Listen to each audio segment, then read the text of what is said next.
this illustration of the potter and the clay. Итак, Павел использует вот эту иллюстрацию горшечника и глины.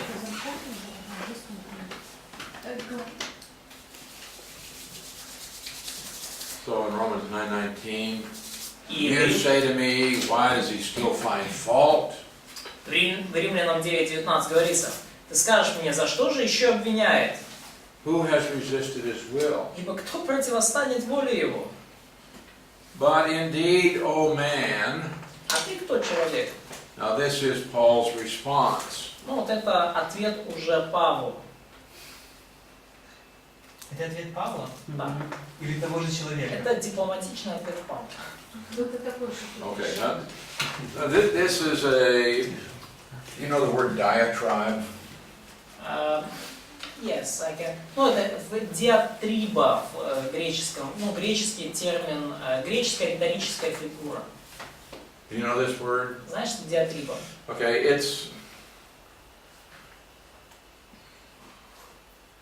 it comes from Greek rhetoric. Произошло вот этот термин из греческой риторики. And what it does is to introduce an imaginary objector.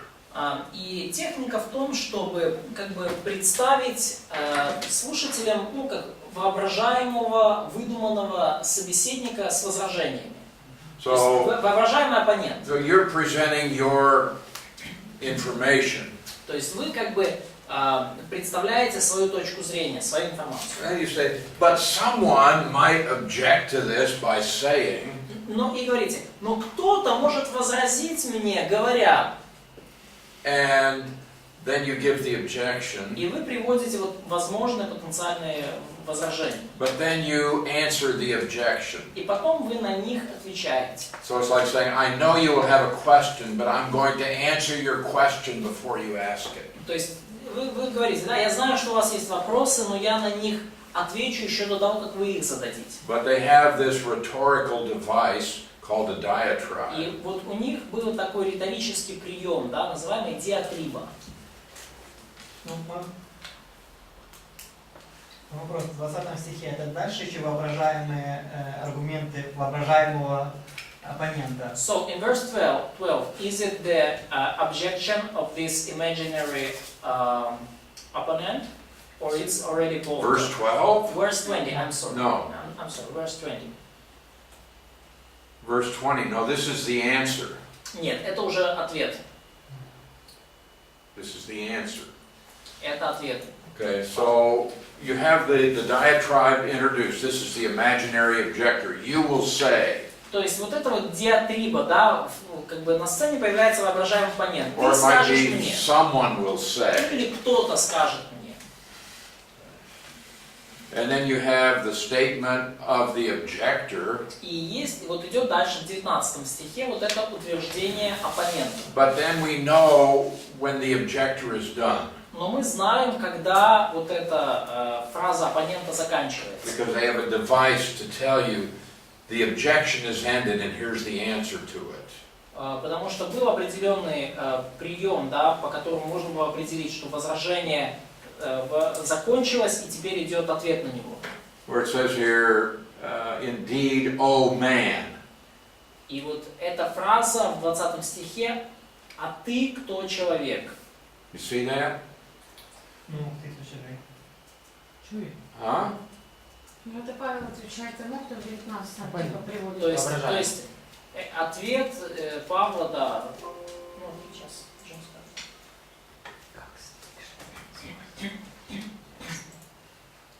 Do you see that? Maybe it's not so clear in Russian translation. Тут дужечки даже. So this phrase, indeed, O man, or just O man, it is just the mark that there is already an answer. This is what you mean? Yes. Да, то есть именно вот фраза, да, ты, ну как бы человек там или о человек. Yeah, I don't know what is that, кто? But who are you? But who are you, O man? Oh man. Yeah. Вот это вот человек, да, и That is the signal. это сигнал. Here is the answer to the question Вот это уже начался ответ на вопрос. Okay. Вот о человеке, по сути.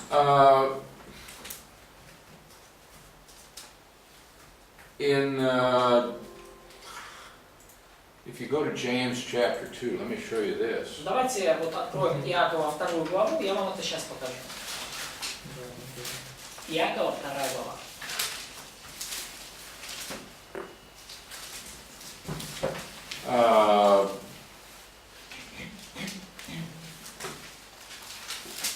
Verse 18. Стих 18. Someone will say. Но скажет кто-нибудь. James introduces an imaginary objector. Иаков как бы представляет воображаемого оппонента. Somebody who does not like what James is teaching. Кого-то, кому не нравится учение Иакова.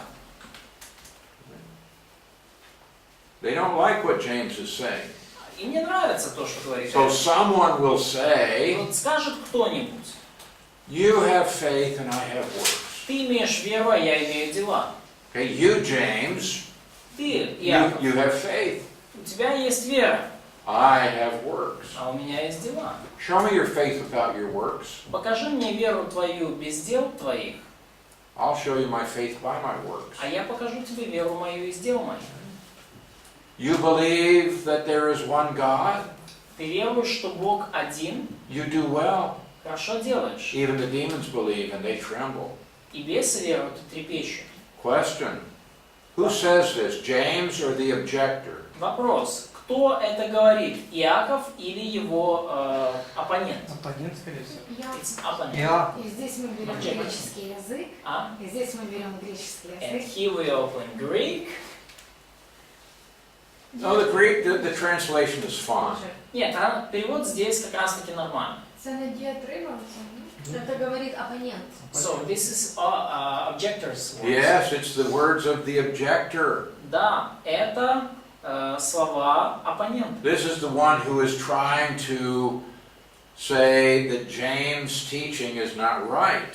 Это слова того, кто пытается доказать, что слова Иакова неверны. But who, Але це все ніякі, ну він говорить, так?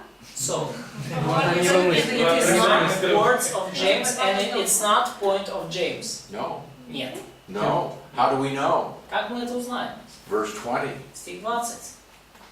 But do you want to know, O foolish man? Не хочешь ли, но хочешь ли знать, неосновательный человек?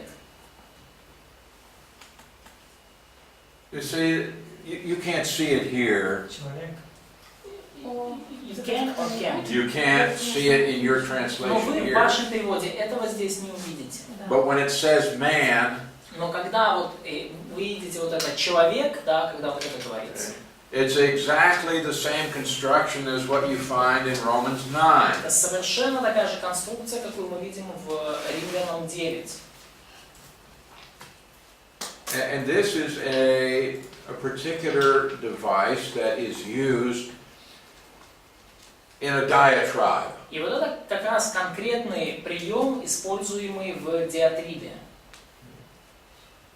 So a question is introduced. Someone will say, or you will say. Приведем какой-то вопрос, да, кто-то скажет, да, или ты скажешь.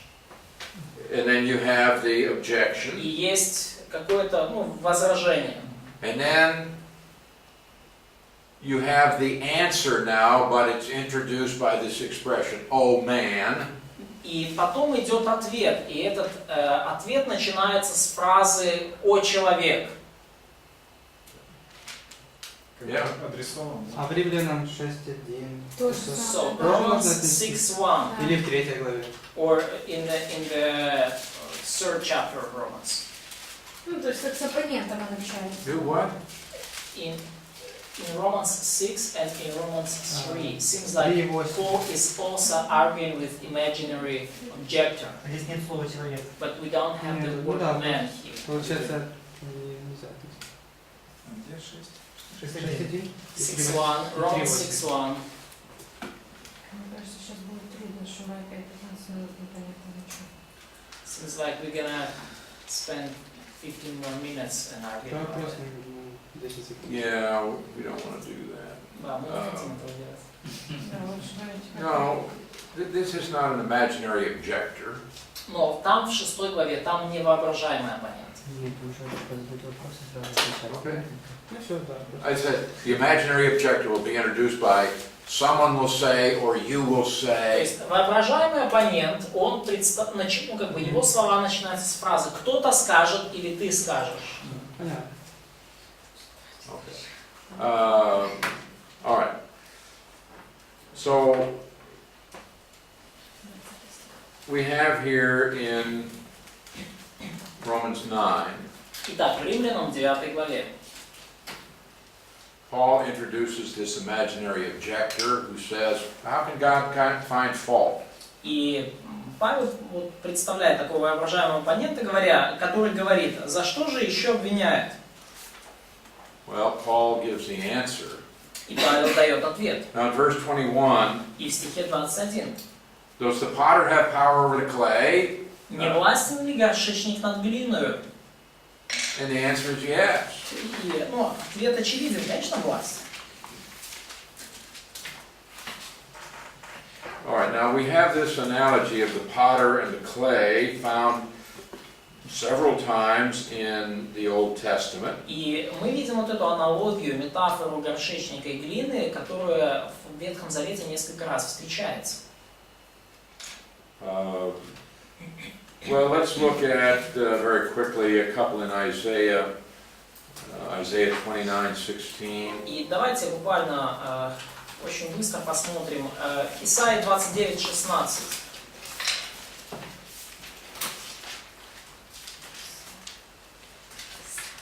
Исайя 29:16. Shall the thing made say of him who made it, he didn't make me? Скажет ли изделие о сделавшем его, не он сделал меня? Shall the thing formed say to him who formed it, he has no understanding? И скажет ли произведение о художнике своем, он не разумеет?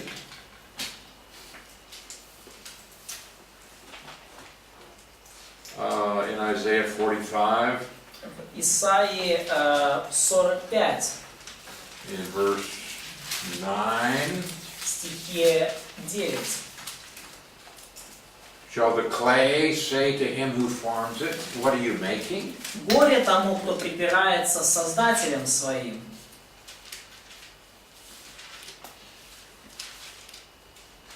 Or Isaiah 64, Или Исаия 64, 8. 64:8. Now, O Lord, you are our Father, we are the clay, and you are our potter, and all we are the work of your hand. Но ныне, Господи, Ты Отец наш, мы глина, а Ты образователь наш, и все мы дело руки Твоей.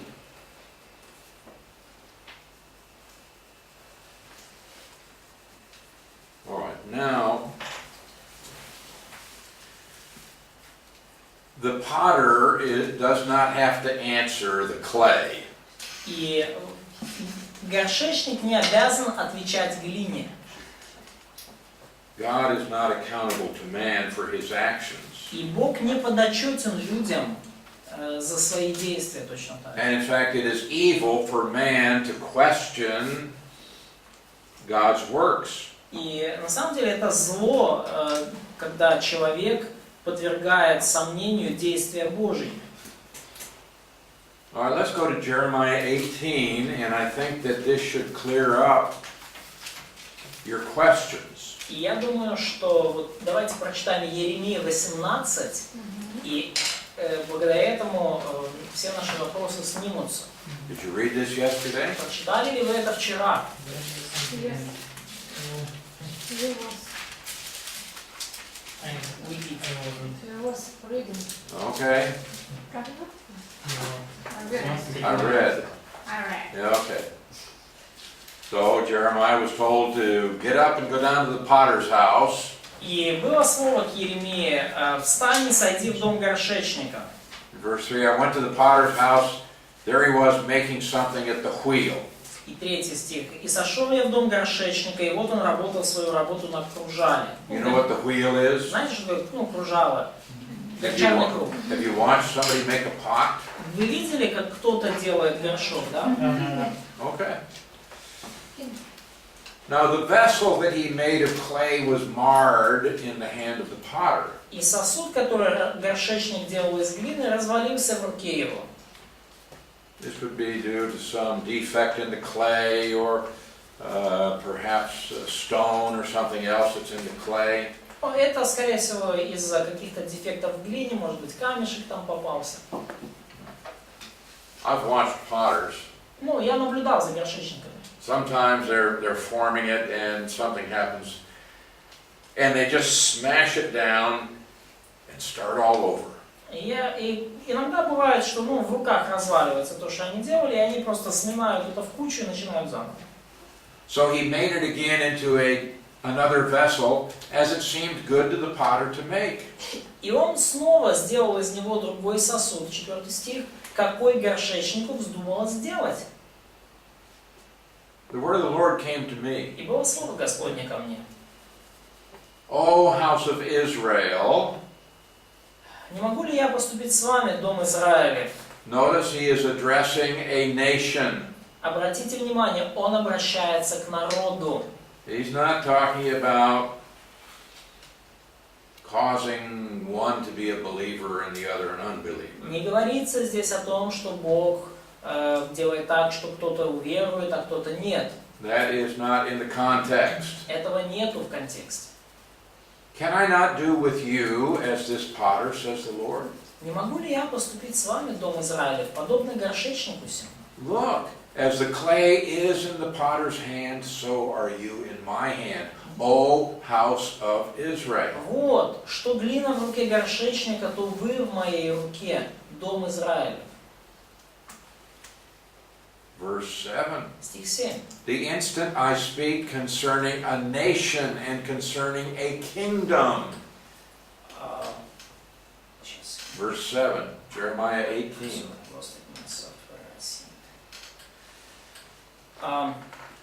Иногда я скажу о каком-либо народе и царстве, что искореню, сокрушу и погублю его. Is he talking about individual salvation here? Говорится ли здесь о личном спасении? Talking about nations, he's talking about kingdoms. То есть говорится о народах, о царствах. If that nation against whom I have spoken turns from its evil, Но если народ этот, на который я это изрек, I will repent of the disaster that I thought to bring upon it. обратиться от своих злых дел, я отлагаю то зло, которое помыслил сделать им. You don't have. We don't have repent, we have Yeah, postpone. it's the Hebrew word repent. Но еврейское слово именно, я раскаюсь в том зле, которое помыслил сделать ему, буквально. Но у нас перевели как отлагаю. So, what do we have here? Что у нас здесь есть? God said, I'm going to do something to this nation, Бог говорит, я собираюсь кое-что сделать в отношении этого народа. but that nation turns from its evil way.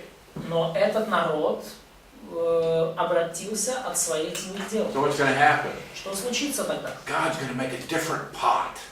Я тогда сделаю другой горшок. Verse 9, Стих 9. the instant I speak concerning a nation and concerning a kingdom, to build it and to plant it. А иногда скажу о каком-либо народе и царстве, что устрою и утвержу его. Here he talks about blessing. То есть здесь уже говорится о благословении. But if that nation does evil in my sight so that it doesn't obey my voice, Но если он будет делать злое пред очами моими и не слушаться гласа моего, then I will repent concerning the good with which I said I would bless it. то я отменю то добро, которым хотел облагодетельствовать его. Опять то же слово, да, я раскаюсь в том добре, которым хотел облагодетельствовать. Now therefore speak to the men of Judah and to the inhabitants of Jerusalem. Итак, скажи мужам Иуды и жителям Иерусалима. Thus says the Lord, behold, I am fashioning a disaster and devising a plan against you. Итак, так говорит Господь. Вот, я готовлю вам зло и замышляю против вас. God has a plan. У Бога есть план. But he says, return now everyone from his evil way, make your ways good and your doings good. И дальше он говорит: итак, обратитесь каждый от злого пути своего, и исправьте пути ваши и поступки ваши. God just said, if you turn from your evil ways, then I will change my mind about the plans for disaster. И Бог говорит, что если вы сейчас отвернетесь от своих злых дел, я пересмотрю, изменю свои планы в отношении этого зла и разрушения. So what did the people say? Что говорят люди? This is hopeless. Они говорят: бесполезно. Okay, you're going to bring evil on us, you're going to bring disaster. Они говорят: ну, будешь на нас зло приводить, будешь разрушение приносить. We might as well do what we want. Мы все равно будем делать то, что хотим. But God said, yeah, but if you change, Бог говорит: ну слушайте, если вы I'll поменяетесь, change my mind. я тоже поменяю свою точку зрения. Now I have this plan to bring disaster on И you. у меня есть этот план навести на вас зло. Well, if you're going to do that, then we might as well do what we want. Ну, они говорят: ну, если ты так хочешь сделать, то и мы тоже будем делать так, как хотим. Did they understand what he said? Поняли ли они то, что он хотел им сказать? See, this is like what we find in Romans 9. И вот это очень похоже на то, что мы видим в Римлянам 9 главе.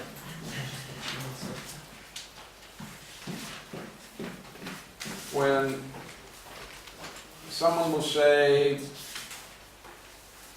why did God make me this way? Кто-то скажет: да, почему Бог меня устроил таким образом? It's God's fault. I mean, Это промах he's going to do Бога. what he wants. Он же делает там, что он хочет. Well, how can God judge me? He made me this way. Как Бог меня может судить? Он меня таким сотворил. Now, in Romans 9:21, Ну вот в Римлянам 9:21. does the potter not have authority over the clay? Не властен ли горшечник над глиной? Yes. Да, конечно, власть. And from the same lump, И из той же смеси he can make one vessel for honor and another for dishonor. он может сделать один сосуд для почетного употребления, а другой для низкого. Now, some people say, see, God can decide who's going to be saved and who's going to be lost. И люди говорят: видите, Бог может решить, кто спасется, а кто останется неспасенным. Especially in verse 22, И особенно стих 22. it talks about vessels of wrath prepared for destruction. Говорится там о сосудах гнева, готовых к погибели. And so the teaching here is that God made some people just so he could throw them into the lake of fire. И учение такое, что Бог сотворил определенных людей лишь с той целью, чтобы потом швырнуть их в озеро огненное. That's not what this is teaching. Здесь вообще не о том учится. Okay, what's the difference between a vessel for honor and a vessel for dishonor? В чем разница между сосудом для почетного употребления и сосудом для All right, let's низкого? look at 2 Timothy chapter 2. Давайте посмотрим 2 Тимофею, 2 глава. Let's go to let's start in verse 19. И начнем с 19 стиха.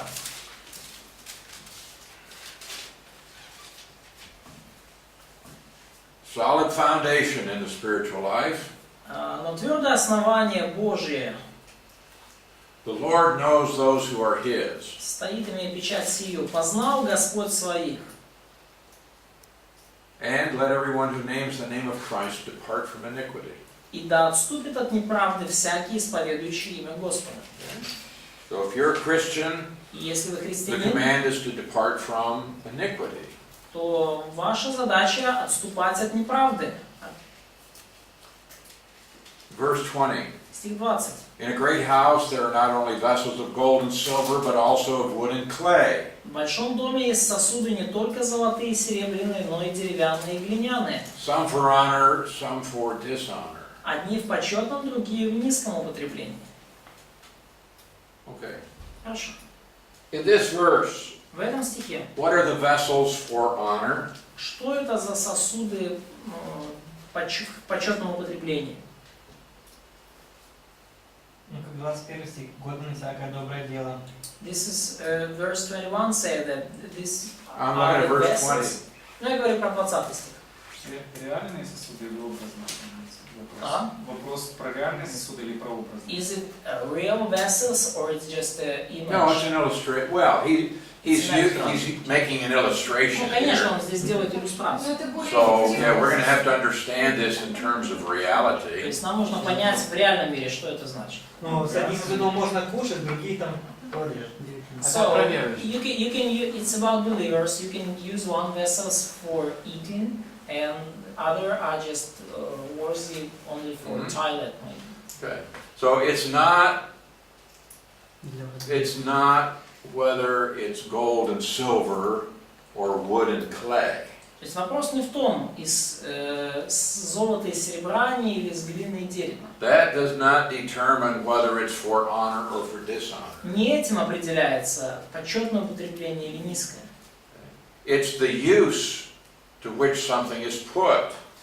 Почетное или низкое определяется тем, для чего используется.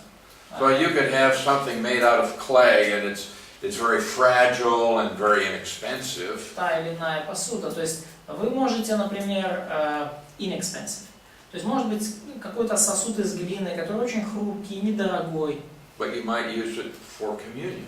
но вы можете использовать его для причастия. On the other hand, you may have something that's made out of gold and is very elaborate and very expensive. И может быть какой-то другой сосуд, сделанный из золота, который очень изысканный и дорогой, And you just use it to throw garbage in it. и вы его можете использовать в качестве мусорного ведра. Но мы обычно так не делаем. But we usually don't do that. But that's not the point. What is usual? Ну, здесь, It's not the value here. здесь речь, ну, как бы не о том, что обычно речь о том, как бы, что обладает, в чем ценность. As Paul makes clear in verse 21. И стих 21 здесь. If anyone cleanses himself from the latter, И если кто будет чист от всего, and here he's talking about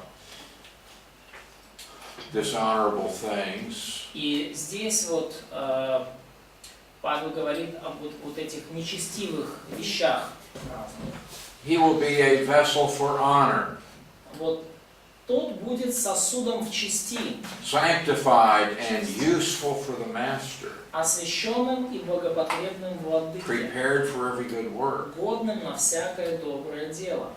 So whether you are gold and silver, or clay or wood, Кем бы вы ни были, золотом, серебром, глиной, деревом, that's not what determines whether you are a vessel for honor or dishonor. не этим определяется, то будете ли вы в почетном или в низком употреблении. It doesn't matter how great you are Речь не о том, насколько вы велики from the human и perspective, великолепны с точки зрения людей, from the physical perspective, ну, с физической, да, точки зрения. but if you're sanctified, Но если вы освящены, then you're a vessel for honor. то тогда вы сосуд в чести, Then you're useful to the master. тогда вы благопотребны и для владыки, для хозяина, он может вас использовать. All right, we have this word, it says, prepared for the master use.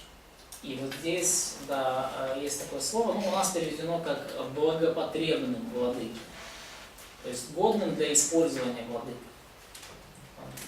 Prepared. Готовым, годным. All right, now in Romans 9, И вот в Римлянам 9 главе, in verse 22, в стихе 22, What if God wanting to show his wrath and make his power known, Что же, если Бог, желая показать гнев и явить могущество свое, endured with much long suffering the vessels of wrath prepared for destruction? с великим долготерпением щадил сосуды гнева, годные к погибели? Now this word prepared in Romans 9:22 И вот это слово «готовые» в Римлянам 9:22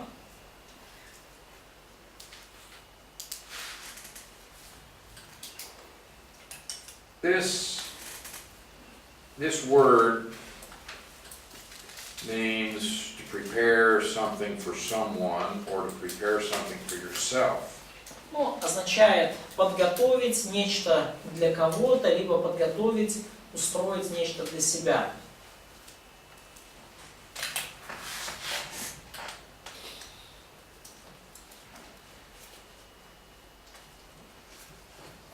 Now, people prepare themselves for destruction by rejecting God's revelation and by pursuing sinful ways. И люди готовят самих себя к погибели, отвергая Божье откровение и стремясь идти собственными путями. Pharaoh was such a vessel of wrath. И фараон был как раз таким вот сосудом гнева. This doesn't say that they were prepared by God for destruction. И здесь не говорится, что Богом они были подготовлены к погибели. This is a middle voice. Здесь, This verb, prepared, да, вот этот глагол «готовые». okay, Oksana, if you had middle voice, Например, если бы был средний залог, in your Greek lessons, вот, в вашем active, you mean active, middle voice? active, middle, or passive. Да, есть активный залог, пассивный залог и между ними... Медиальный, да. Если бы это был медиальный залог.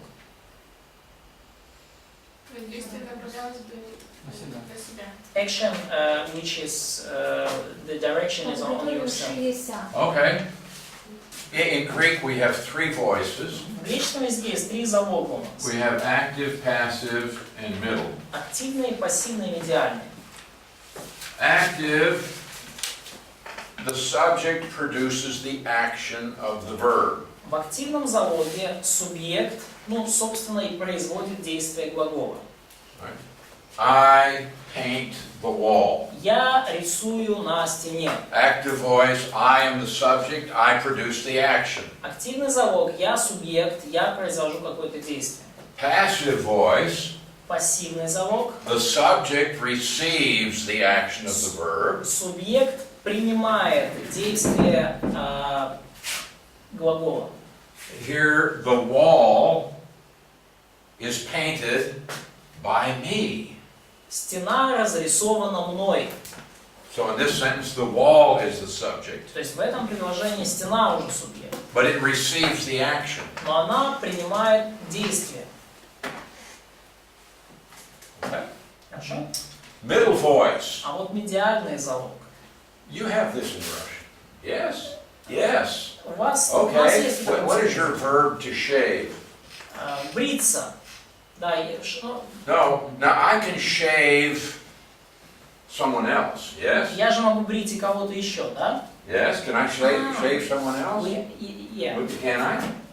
Я могу побрить кого-то еще. Да, да. Yes, I can shave Sasha here. Я Okay? могу Сашу побрить, да? But this morning I shaved myself. Но этим утром я брился сам. Okay? We have a kind of mark or signal in Russian, бриться. I know. Yeah. Which is... So in the middle voice, И вот в медиальном залоге the subject acts upon itself. субъект действует в отношении самого себя. Or he does something for his own benefit. Или он делает нечто для собственной пользы. So this, here you have the subject he performs the action of the verb И вот здесь мы видим, что субъект совершает действие глагола for his own benefit для собственной пользы or acting on himself. или действуя в отношении себя, сам по себе. So I can say, I shaved this morning. Я могу сказать, я брился сегодня утром. Do you understand Вы же понимаете, that when I say that, I'm talking about I shaved myself? что когда я об этом говорю, я имею в виду, что я брил сам себя. Right? Да? Okay. That would be the middle voice. Вот это будет медиальный залог. Now, in Romans 9:22, И в Римлянам 9:22 you have the vessels вы видите вот эти сосуды гнева. of wrath Сосуды гнева, prepared for destruction. готовые к погибели. Middle voice. И вот там как раз вот этот медиальный залог. They prepared themselves for destruction. Они сами себя подготовили к погибели. То есть готовятся. Готовящиеся. Да, готовящиеся. Некоторые подготовились. Подготовившиеся. Подготовившиеся, да, классно. Can you say that? Yes, we can say it. All right.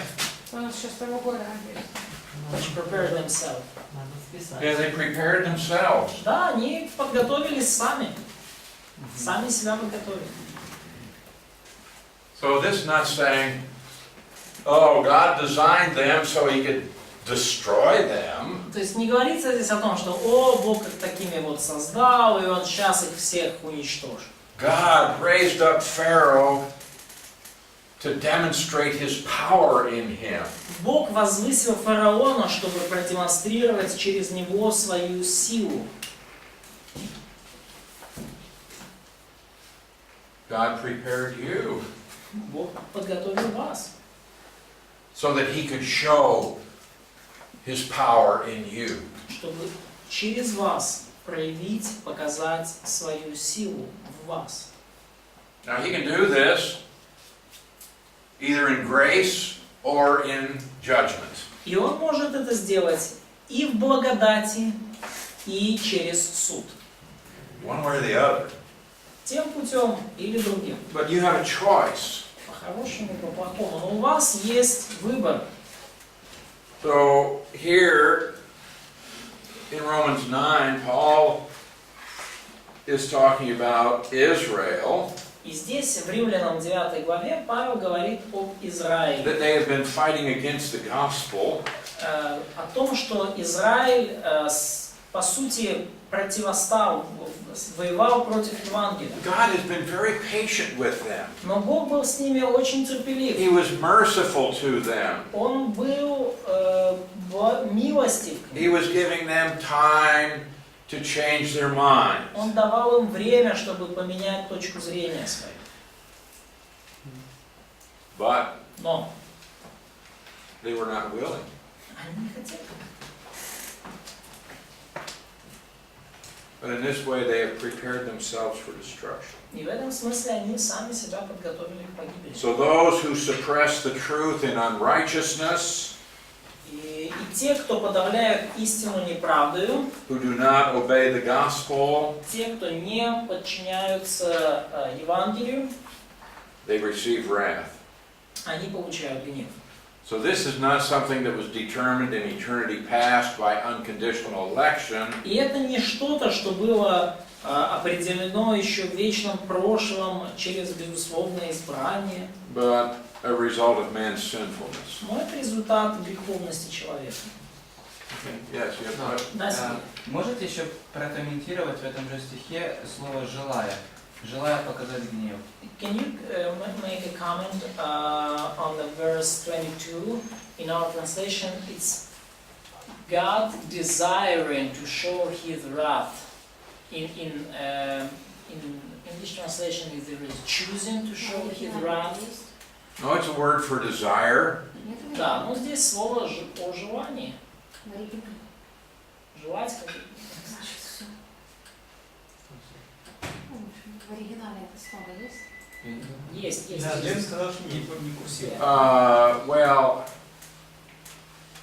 we could say he's willing to do this. Ну и мы можем сказать, что ну, как бы его волей является сделать это. Он хочет это сделать. То есть просто в русском, если так читать, ну на первый взгляд кажется, что Бог сам хотел проявить гнев, показать, то есть на кого-то разгневаться If хотел. you're reading in Russian, it's just an image of God who just waiting to pour his wrath on something. It's just his desire to you know, to condemn someone. Получается, там, подал как на кого-то, ну как злая собака. It's like God is like a you know angry dog who is waiting to just raise the voice on someone. Or, Well, it says that he's willing to do this. ну и сказано, да, что он хочет показать свой гнев. And he is even desiring to do this because of his justice. И он ну, даже хочет это сделать по причине своей справедливости. То есть это как реакция. на гнев. Все, он хочет, но он сдерживается. But It's kind of reaction of his reaction on sin. exactly, Точно. because what is the object here? Потому что какой здесь объект? The vessels of wrath who have prepared themselves for destruction. Сосуды гнева, готовые к погибели. Right? And God must deal with that sinful behavior. И Бог должен что-то сделать с этим греховным поведением. Yeah. Если здесь говорится о выборе людей быть сосудами гнева, почему-то в 23 стихе говорится о том, что Бог приготовил сосуды к славе. So, if in verse 22 he is talking about the vessels of wrath who prepared themselves for destruction, why in verse 23 he is talking about vessels of mercy whom he prepared for the glory? At least it looks like that in Russian translation. Okay. A vessel of wrath, a vessel of mercy. Отлично. Значит, сосуды гнева, сосуды милосердия. The determination of which it is going to be based upon the volition of the vessel. Ну, определение того, кем быть, зависит от воли, ну, собственно, сосуда. Написано, он приготовил. But it's written in verse 23 that he prepared. Yes. Yes.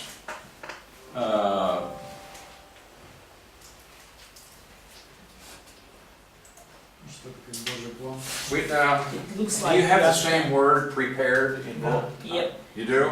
yeah. Okay. He prepared. Yeah. But, I mean, you have the same verb in Yeah. each verse, right? Да, yes. Глагол у нас один и тот же, да, однокоренные, готовы и приготовлены. Ага, отлично, ладно.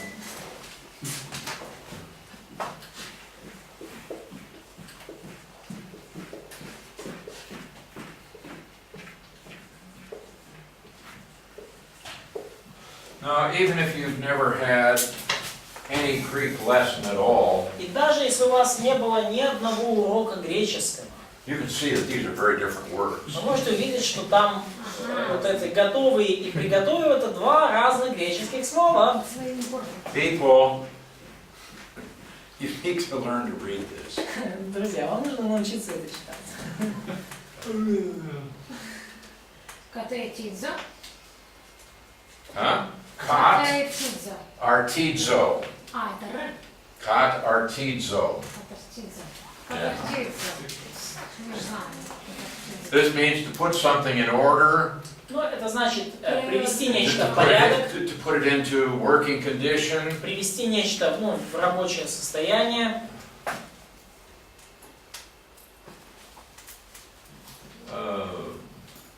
This word Ну, подготовить. Вот это слово means to prepare something ahead of time. означает приготовить нечто заранее, загодя.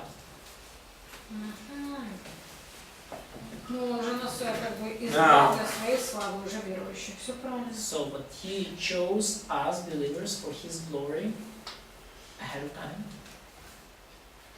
Уже For the vessels of mercy, no question. Да, ну как для сосудов славы тут вообще без вопросов. What do we have in Romans 8, Что мы читаем в Римлянам 8 главе? 29 and 30? В Римлянам 8 глава 29-30. кого он предузнал, тех и предопределил быть подобными образу Сына Его, For those who God foreknows, he also predestined to be conformed to the likeness of his Son. дабы он был первородный между He братьями, might be the first А one кого- of his brothers. а кого призвал, кого Those предопределил, who тех и призвал, predestined, кого призвал, тех и he прославил. also called, those he called, he also justified. Там еще много промежуточных. Да, тех и оправдал, а кого оправдал, тех и прославил. Those he justified, he also glorified. He also glorified. О, он тех и Now, прославил. what does it say? God has a plan for your life. Что здесь говорится? Да, у Бога есть план для вашей жизни. Well, here we are in time, Вот вы здесь, в вашей земной жизни. but that's not the end of it. Но это еще не конец. Okay, phase 3, salvation. Спасение в фазе 3. That's glory. Это слава. God has already prepared to glorify Бог уже приготовился к тому, чтобы прославить those who are His children. тех, кто являются Его детьми. But not only that, Но не только это. but there is glory for those who are the vessels of mercy, Но есть также слава для тех, кто является сосудом those who are милости. vessels unto honor. Для тех, кто является сосудом чести. That's God's plan. Это Божий план. Already He has a plan for your glory. Уже сейчас у Него есть план касательно вашей славы, вашего прославления. So it's not saying God's picking out one for salvation and He has created another one for the very purpose of destroying him. То есть не говорится здесь о том, что Бог избрал одних людей для спасения, а других с единственной целью их уничтожить. God has riches of glory that He wants to pour out upon you. У Бога есть неисчислимое богатство славы, которое Он хочет излить на вас. He wants you to share in His glory forever and ever. И Он хочет, чтобы вы разделяли Его славу с Ним во веки и веки. So,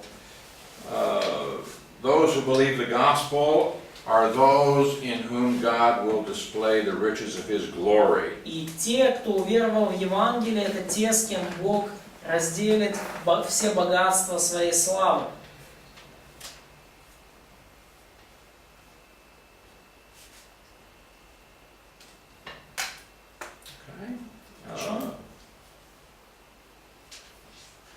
Oh, this is interesting too. This word prepared beforehand in verse 23. И, кстати, интересно, вот слово «приготовил заранее» в стихе 23.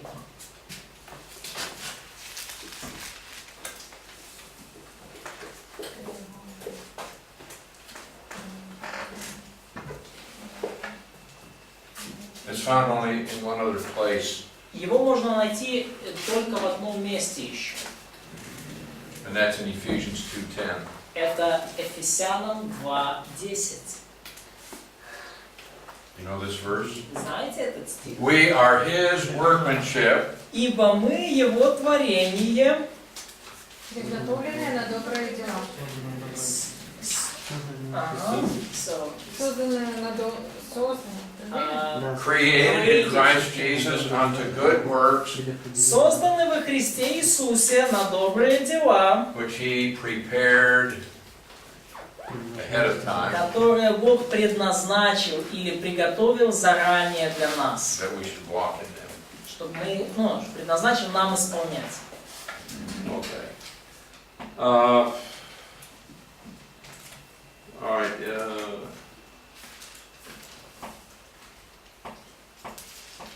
And so, in verse 24, even us whom he called, not of the Jews only, but also of the Gentiles.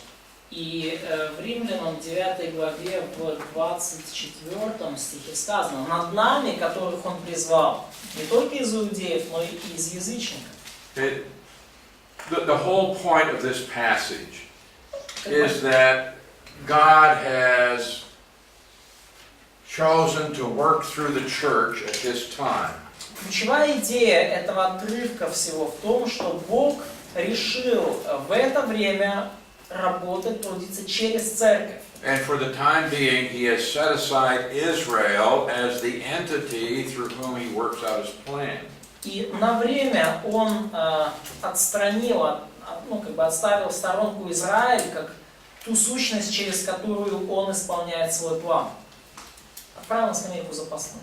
Is God unjust to do this? Разве Бог несправедлив в том, чтобы это сделать? No. Нет. God can do this. Бог может это сделать. God has a plan for the Gentiles. У Бога есть план для язычников. And God will also keep all of his promises to Israel. Но Бог также исполнит все обетования, данные Израилю. So, in Romans 9:25, I will call them my people who were not my people, and her beloved who was not beloved. В Римлянам 9:25 «Не мой народ назову моим народом, и не возлюбленную возлюбленную». In verse 26, it will come to pass in the place where it was said to them, you are not my people, there they shall be called sons of the living God. И в 26 сказано: «И на том месте, где сказано им, вы не мой народ, там названы будут сынами Бога живого». And this is quotation now from the book of Hosea. И вот здесь уже цитата из книги Осии. Chapter 2, verse 23. Глава 2, стих 23. So Hosea is saying, well, the Gentiles were not the people of God. И Осия говорит о том, что язычники не являются народом Божьим. But now they have become beloved. Но теперь они стали возлюбленными. Why are we beloved? Но почему они возлюблены? Because we are in the beloved. It's 2:23? No, it's not there. I'm just. Hosea. So we are the beloved. Where?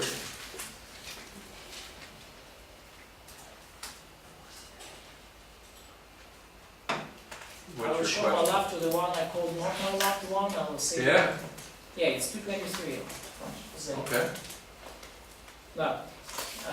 «И помилую непомилованную, и скажу не моему народу, ты мой народ, а он скажет, ты мой Бог». Это вот Осия 2:23. Okay. So now Gentiles, who were not the people of God, are called beloved. И вот теперь язычники, которые изначально не являются народом Божьим, названы возлюбленным. Возлюбленным.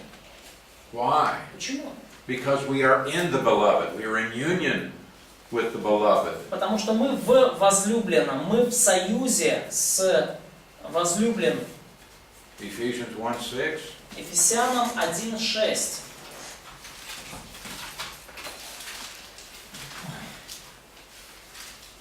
«Похвалу славы благодати своей, которую Он облагодатствовал нас в возлюбленном». What is that? Возлюбленном. Beloved.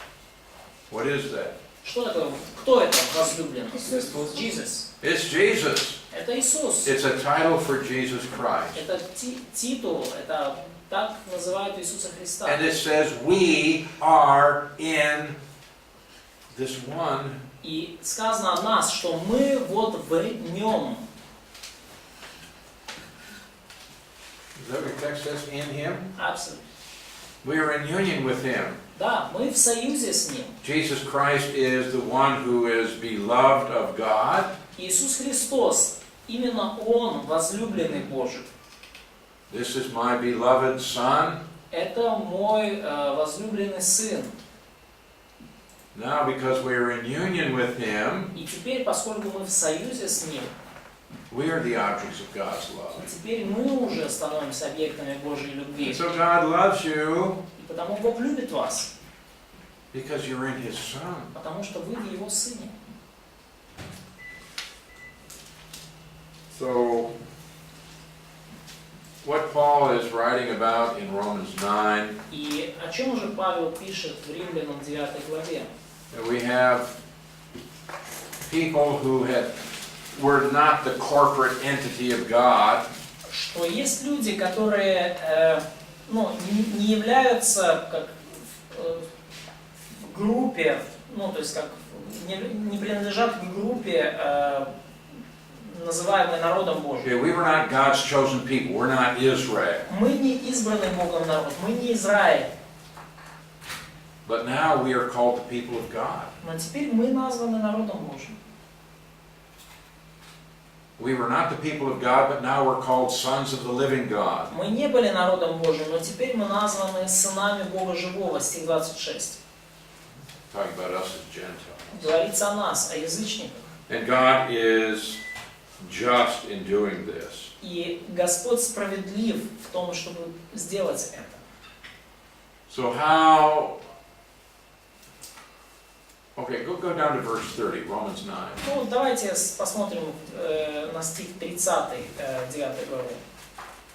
The Gentiles who did not pursue righteousness have attained to righteousness, the righteousness from faith. Язычники, не искавшие праведности, получили праведность, праведность от веры.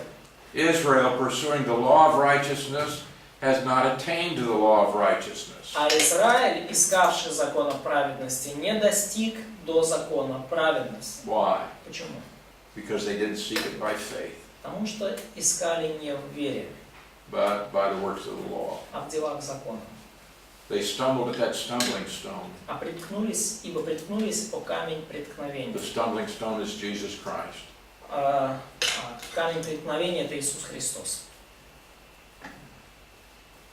They reject Christ. Они отвергли Христа.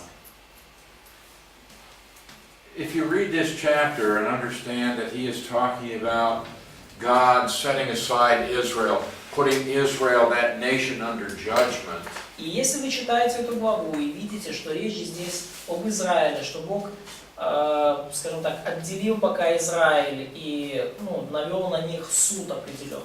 and now God is working through a new people. И теперь Бог работает через новый народ. Then we see that this chapter is not teaching God predestining certain ones for salvation and creating others so he can cast them into the lake of fire. То мы ясно видим, что совсем речь не идет о том, что Бог предопределил одних на спасение, а других создал лишь для того, чтобы бросить в огненное озеро. So Israel was chosen by God through Abraham to bring forth the Messiah. И Израиль был избран Богом через Авраама, чтобы от них произошел Мессия. And that nation had many privileges. У этого народа было много привилегий, God's purpose in choosing Israel и Божьей целью в избрании Израиля was to bring redemption to all mankind. было принести искупление всему человечеству.